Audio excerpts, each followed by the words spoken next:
আমরা ছাত্ররা মাঠে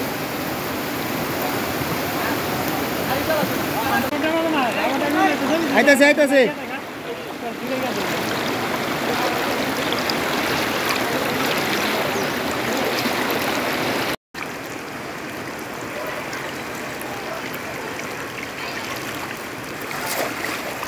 উপজেলা যুবদলের পক্ষ থেকে ভোটারদের মাঝে আমরা উপস্থিত হয়ে তাদেরকে খোঁজখবর নিচ্ছি এবং তাদের বাড়িঘর পানিতে প্রভাবিত হয়েছে তাদেরকে স্কুলে আশ্রয় দিচ্ছি এবং তাদের শুকনো খাওয়ার ব্যবস্থা করছি এবং আমরা আরও তাদের খোঁজখবর নিয়ে আরও কিছু দরকার লাগলে ইনশাল্লাহ আমরা ব্যবস্থা করব।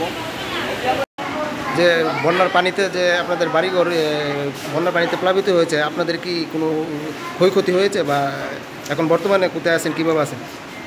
আমাদের তো বলতে আমাদের একটা পরিবারও যা লাগে সব কিছু আমরা সংসারের সব কিছু আমরা বাড়িতে রাখা নিজের জীবনটা লয়ে আইছি, বাচ্চা কাচ্চা লয়ে আমরা মনে করেন কিচ্ছু নেই।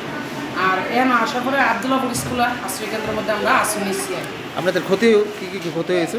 কিন্তু আমাদের পরিবারের যা কিছু আছে আমাদের সংসারে সব কিছু তো পানির তলে, বাড়ি ঘর দরজা যাবতীয় জিনিসপত্র যা কিছু আছে আমরা নিজের জীবন লইয়া সেভ হয়ে আইছি।